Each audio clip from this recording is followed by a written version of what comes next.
Hi friends, I'm going to discuss something very important in this video. Hope you like it. Till now we have dealt with individual point charges or two or three charges at max to find fields or forces, etc. The reason is discrete charges are easy to work with, but our necessities in the real world, in the actual world, demand us to work with too many charges together. Take an example. Say you have a conductor here which is charged.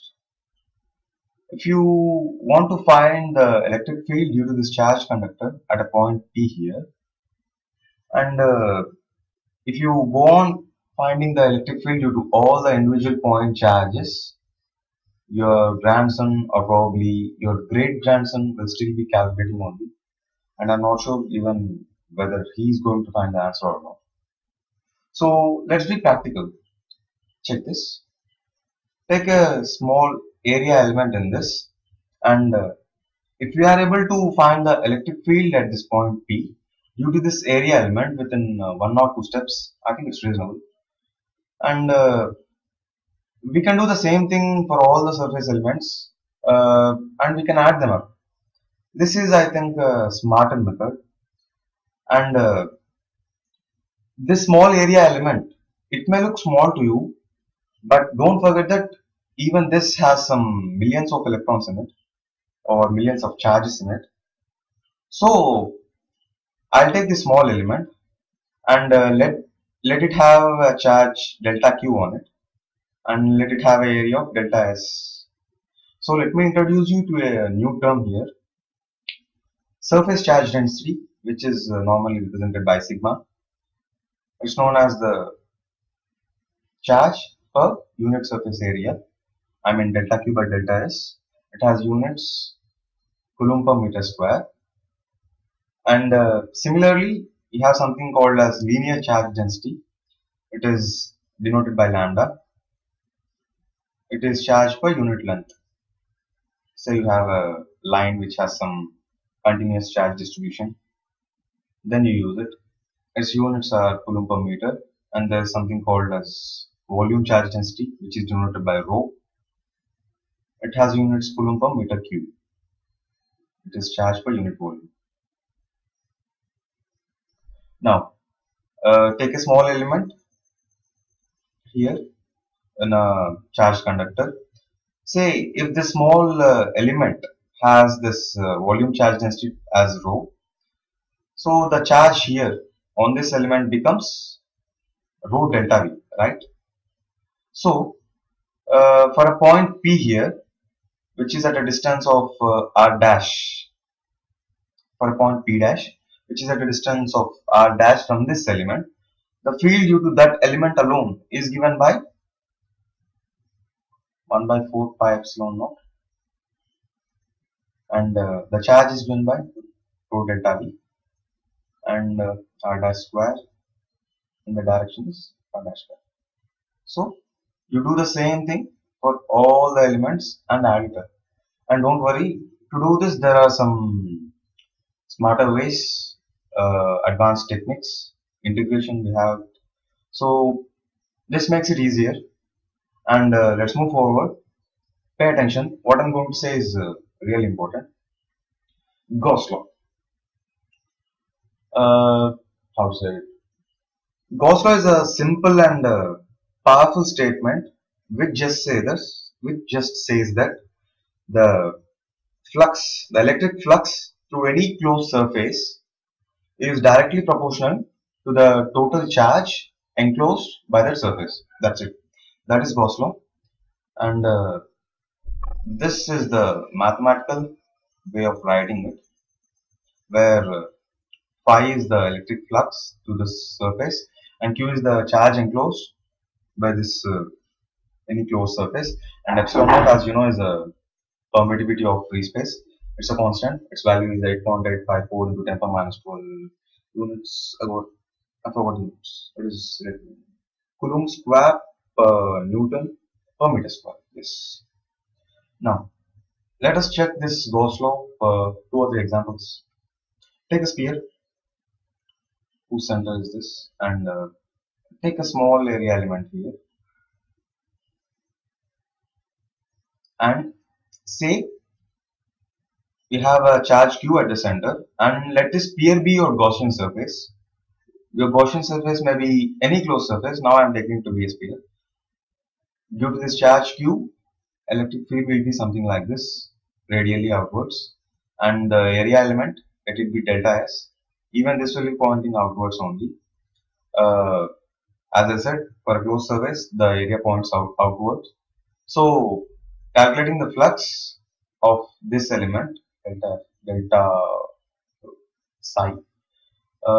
This is electric field is 1 by 4 pi epsilon naught q by r square, and the area is delta s. Doing the same thing for all the area elements here over the entire sphere. Everywhere you get the same thing because everywhere electric field is pointing outwards and the area vector is also pointing parallel to electric field only. So the net flux will be 1 by 4 pi epsilon naught q by r square into the whole area is, as you know, 4 pi r square. These terms get cancelled and finally you get flux is equal to q by epsilon naught. Wow, Gauss law works. Let's see one more example. Say you have some electric field in this direction, E, which is constant, and there is no charge inside this surface. This is a cylindrical surface. So at this end, area points in this direction because for closed surface it points in outward direction, and the E is also in this direction. So the flux on this surface becomes E into some area, say pi r square,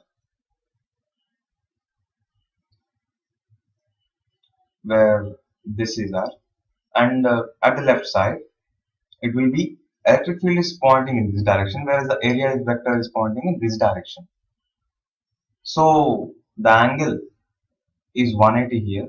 So their dot product will be E into pi r square, and cos 180 is -1.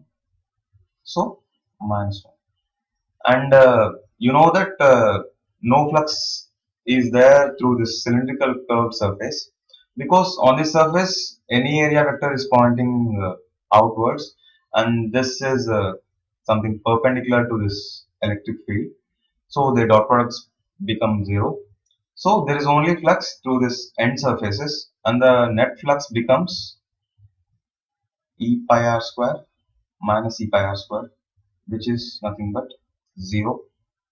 And this agrees with Gauss law because the net charge enclosed is 0 here, and even Gauss law works here. So the Gauss law works not only for this sphere or cylinder, actually for any closed surface. I have written some points here, and I thought maybe you would like to have some look at it. These are some important points. Let me explain them. Gauss law is true for any closed surface, irrespective of its shape or size. And the flux is due to all the charges. Say this is your Gaussian surface. There are some charges here, and there are some charges here. The net electric field or flux is due to all of the charges, whereas the Q, which you use in the formula of Gauss law, is just the charges enclosed by the Gaussian surface. Is only some of these things which are inside. They may be present anywhere, but this just the condition is that they should be inside this Gaussian surface.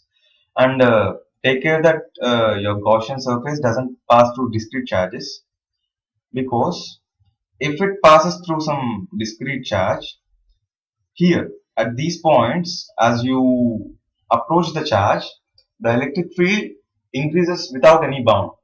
So it becomes a mess there. So just take care of this. And there is one golden tip that I can give you. Just make your or take your Gaussian surface such that it has some symmetry. Believe me, you just follow this, all your calculations are going to be really simple. This is the problem. This is x-axis, this is the y-axis, and it's given that there is an electric field here For all x is greater than 0, electric field is 200, and for all x less than 0, electric field is in this direction with same magnitude. So we can write it as minus 200I. Now you have to find the flux. Uh, just first let's calculate the flux to this surface. Pi r. It's nothing but area vector is in this direction, and it's given that this x coordinate is x is 10 centimeters, and here x is minus 10 centimeters, and the radius is 5 centimeters. Now this flux to the right surface will be 200, that is electric field, into the area pi 0.05 square, and it will be just the product because electric field is parallel to the area vector here. It has something 1.57 Newton meter square per coulomb. And here at the left side also you get the same answer because the magnitude of electric field is same, and here also the area vector is parallel to the electric field vector. So here also you get the same thing. And so the net flux is, you just add them up, you get 3.14 Newton meter square per coulomb. Now I want to find the charge enclosed by this surface. By Gauss law, I can say that phi is charge enclosed by this epsilon. So what is my charge? This flux, total flux into epsilon, because anyway there is no flux passing through this curved surface of the cylinder. As I said just before, the area is pointing in this direction and the electric field is here like this, and like like this pointing in this direction here. So the dot product will be 0 as they're perpendicular, and coming to this point, the charge becomes 3.14 into epsilon is some constant 8.854 into 10 power minus 4. So final answer becomes 2.78 into 10 power minus 11 coulombs. So this is your charge enclosed by this cylinder. Now observe that nowhere in our calculation we have used this data that x is 10 centimeters or x is minus 10 centimeters, which means that whether your x is 1 or 2 or 10 or 20, you're going to get the same answer. And it even makes sense, right? Because our electric field is just changing its direction suddenly at x is equal to 0. It means that something is happening there. My guess is that uh, our charge 2.78 into 10 power minus 7 coulomb should be present somewhere near x is equal to 0 only. That makes sense even, right? Because suddenly you are getting a change there. So whatever may be your x here, it may be 10 or 1 or 2, except it shouldn't be 0. Except 0, whatever it is, you should be getting the same answer. And that's it for today. Bye.